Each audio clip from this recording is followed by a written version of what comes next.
right, here we go. This is Justin. It is Tuesday morning, May 8th. Should get the days right before we get started here. This is a walk and talks morning on bending practicality and kind of using AI to start to make things work for us. And what I want to talk about bending practicality is thinking about this live stream, right, is how most people are seeing this. It is probably designed for somebody to be sitting behind a computer. It's designed for somebody to be focused 100% on the work that's actually happening. And video is probably a little bit better. Probably better have a picture of myself to go inside of this. All right, little things that could get changed that could make. Oh, hey, Sal, how are you? Little things that could get changed that could make a big difference, tweaks, but they're not necessarily available in the moment. So we go with, like, it's not even bending practicality. It's actually it's matching practicality, but bending expectations of what's happening. I think inside of the principles of, like, working out loud, showing your embarrassing work is really what it comes down to, and showing your work in progress when it's not quite there to be able to work with. So there's, like, a lot of reasons that we don't get started on the things that we want to get started on. I was thinking about my LinkedIn profile. It's just like, I don't love it. I was like looking at a friend's profile today. I was like, oh, that looks great, right? And so I could start to take baby steps towards changing my profile to start to match some of the things that are attractive about somebody else's profile, and then also just finding inspiration in what somebody else is doing as a gravitational pull. And a lot of times, I bet those people don't even know that they're doing great stuff. They're like doing great stuff, because it's kind of unconscious to them, and it doesn't necessarily make that much of a difference. So the other thing is, so I'm thinking about, like, bending practicality, and how far can we kind of operate outside of the norms of what's expected, and still start to make stuff work. And I look at this, I experiment this quite a bit. I was like, my biggest passion is, from a work perspective, is walking and talking. And it is not necessarily quote unquote practical right now to do 100% of the work walking and talking. Very practical when I go on dog walks to do videos like this. Very practical to send videos when I'm on network, but a lot of work right now is email, meeting, based on being live with people. So how do we start to work and create a future that works for human beings? So the other thing is I was talking about is, like, how do we start to incubate ideas with AI? And here's one specifically. So I've got a teenager in my house. We have 6 people that live in our house.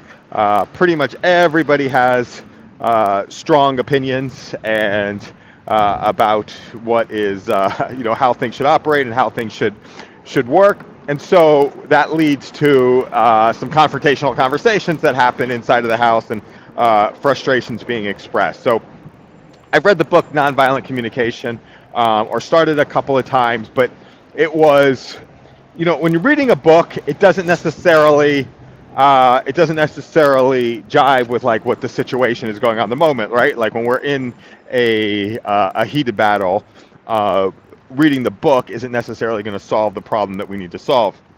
It solves it for the future, and that's where AI starts to bridge the gap. So I've been starting to break down some of the communications that have been happening in the house, and then rewriting those communications through some of the teachings in nonviolent communications. We've also started started moving things over to text messages that are some of the more controversial things, right? Some of the things where conversations can get heated. And what that does is, one, it allows some filtering of what's actually getting shared. And it also, a lot of the triggers that happen that leads to confrontation happens face to face, right? So this isn't avoiding relationship, right? So what happens is move things over to text, and then uh, once everything is like settled down and everybody's calm and there's some sort of agreement that starts working through, then you move it to regular conversation, right? Rinse the edges off so you don't have those kind of attacking back and forth. Now, in an ideal world, you have those conversations face to face and you start to work through them. But we've got different ways in my house for being able to resolve things. And I'll talk about me specifically. I'm a communicator, an over communicator, and that doesn't necessarily, that works for me. But a lot of times I need to say what I need to say, but more importantly, I need to say it where it can actually get heard with somebody. And that doesn't work for other people. One, from a timing perspective, they can't listen to me kind of work out my problems live. I look at it like almost like working out stand-up comedy sets. They can't, like, they don't have time for me to work out my problems live, especially if they are like all the time, especially if it has something to do with them. It's like some sort of like I don't know what the problem is that I have with you. I'm trying to figure out what the problem is. So let me try out a couple of different things with the person who's like vested inside that conversation. And that's where the AI starts to come in. Like AI will listen to me all the time. It'll also give feedback, like immediate feedback, and then we'll get feedback later on. Uh, um, yeah, we'll give feedback later on afterwards, and they can also start to transform some of the things that we're working with. So if you start looking at that goals, if we start looking at where we are as a gap towards our goal, so it's I've always said, like, I like the model of art of impossible, which says like there's lowercase impossible things, which are things that I've never done before, which means that somebody else has done them before, which means there's evidence of how to get that stuff done somewhere out in the world, either in somebody's brain or most likely somewhere out in the internet if multiple people have done them, or there is and there's things also that somebody else hasn't necessarily done before. So, or excuse me, that nobody has actually done before. So, right, typically when we play in the space of lowercase i's, things that I've never done before, and we do a whole bunch of those, then we have the possibility of, it's almost like the framework that's created for those uppercase i's, which are the things that that nobody has that nobody has created for. So we have those things that are like, hey, this is the thing that I'm going to focus on, and this is my passion, and this is my goal. I'm listening to Becky Lynch's book right now, and Becky Lynch had a goal of headlining WrestleMania, right? And that was a focus, that was a dream, that was something that pulled her forward. And in 2018 at MetLife Stadium, she did headline WrestleMania, and she actually won the first WrestleMania that was headlined by women, right? That was a specific goal. So you have that. But what happens when we don't have that, like that clear goal of like, here's the North Star, here's my passion, here's the thing that I care about most, and this is the thing that I want to work on. When you don't have that, thing available to you, then what do you do there, right? And that's like most of the time, right? And when we live in practical terms, right? And my goal is to have 1 million people do walking and talking, right? And have this be like their primary way of being able to work, or working in a way that works completely for them. And that's a goal. Is it like burning to the level where I have to make it happen?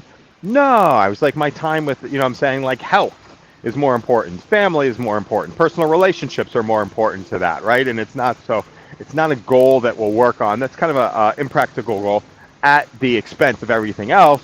However, it is a goal that I've been working on for about 12 to 15 years, which means, I should say specifically, since we'll call it 12 to 15 years, depending how you look at it. It's a goal I've been working on for a longer period of time, which is decent evidence that this is something that's not necessarily going to go away, and then we start to have experience with, right? But so how do you go like inside of the normal day of like, hey, it's more important that it's more important right now that the kids get ready to go to school and they have a great day and they're set up, right? Then and so how do we start to bridge the gap between where we are and some of those goals? And that's where AI starts to make something happen. So I say, a couple of different models. There's there's the atomic habits, which says our habits, the habits that we are starting to build are a vote for our future self and who we want to be. So that's a way to actually get started. And I'll give an example from Atomic Habits right now is I bought the X3 bands. I'm a member at OsteoStrong, the gym, and they've got some bands that I don't like to pull, or I'm not even going to say this. I was just like, I don't pull them out. I don't like get started to get them actually set up. So I just built the habit each day. I go over to my bag of bands and I touch it, and that was it. Today I'm going to open it, right? And I might open it and pull one of the bands out and might do one rep with those, and start looking at that over a period of a year. Then I'll be like working out, and it'll just be something that unconsciously happens, like brushing teeth, right? It's something that kind of unconsciously happens in the background. So like that's the Atomic Habits way of starting to achieve some of the goals. And I just lost the train of thought of where I was even starting with that, because I had a couple of other models in mind, but I don't even remember how I started with that piece of the conversation. But that's how do we start to oh, I got it. Yeah. So the other one is conversations, right? So the other thing, it's like we're 1,000 conversations away from anything that we want. Now, what's interesting is starting to mess around with is the conversations that I want to have with people. They might not necessarily be available. There's 3 people that I want to talk to today, and it is, it's 6 o'clock in the morning, it's 4 o'clock in the morning for some of them. They're probably not available to have that conversation right now, but here's where the inspiration is. So I've got a couple of different options. Number one, can just share it here, like share some of the specifics here, and then point them to it for them to be able to post it. Like that's where we start getting into the asynchronous work. Number two is to share that, just to share it out into a recorded place that can be, to share it out in a recorded place that can be offered up to them later. That's number two. Or number three is to schedule something, and when we start to schedule something, then you're adding overhead into the conversations, right? You're adding, hey, let's get scheduled for a time. You have a dependency on sort of being on the same wavelength in the moment, right? They can have, if you're doing it virtually, that also lessens the impact. So right, so how do we start to get the best? How do we start to squeeze the best out of every way of being able to communicate? And what I've settled on is asynchronous audio messages. So the people that I have, I work on with asynchronous audio messages. We're typically, I feel in sync with those, right? I feel in sync, and don't necessarily have to schedule something with them. Next is text messaging. Text messaging is great. My thumbs don't necessarily work, so I tend to send a lot of voice notes over text message. That kind of works for people, but it's not so great to consume the voice notes on the back end. Now with the Apple voice notes, what you have right now is the transcription, so people can actually start to read those, and then you've got tools that allow you to start to have conversations. I use my primary ones are Yak, and now if we want to start doing something more social, which is connecting with people that I don't necessarily know, AirChat is a place and an opportunity to be able to, it's a place to be able to connect with people over voice notes that way, right? And so that is what I found is kind of the number one way to be able to put stuff out there. And then the other thing is I do these walk and talk brainstorms to put out there, just a signal to hey, here's something I'm talking about, here's something I'm thinking about right now, and then putting it out there in the world. It gets it clear out there, and then other people have the opportunity to be able to interact with it later, or not interact with it at all, right? Or be like, oh, that's a topic that I'm interested in. That's something that I'm interested in, and something that I want to start to work with. So I have, I see a couple of people are listening live here. This is that's the end of the rant phase of this work. If you would like to come on live at some point in time, send me a direct message. I'll send you a link to be able to come on live. We can do some scheduled things. We can do some unscheduled. connections a little bit later on. I'm just trying to figure out a bit way to get people here. Also, anytime if you want to leave a comment down in the comment down below, can invite you to come on live to have a conversation to see some of the stuff that you're talking about. I also want to start sharing out how we do the processing on the back end of these, because really create it for a live experience, but really creating it for the AI to be able to listen to after the fact, right? You know, to be able to get the transcriptions and then be able to parse out some of the different ideas and then seeing which ones we are starting to work with. Last resource I'll offer up today. I went to an Abraham Hicks event on Saturday. And one of my favorite books is Ask It, It Is Given, because it connects the feeling way of being able to work with like systems and numbers. So it hits my CPA mind and my CPA mind and my kinesthetic way of operating at the same time. There's a calendar that goes along with it, which is actually very brilliant, which says like, here's the things that I'm going to go do today, and then here's the things that I am going to ask of the universe to be able to do. And you could change that in some different ways, but those are the things that I've got resistance to actually doing some work on.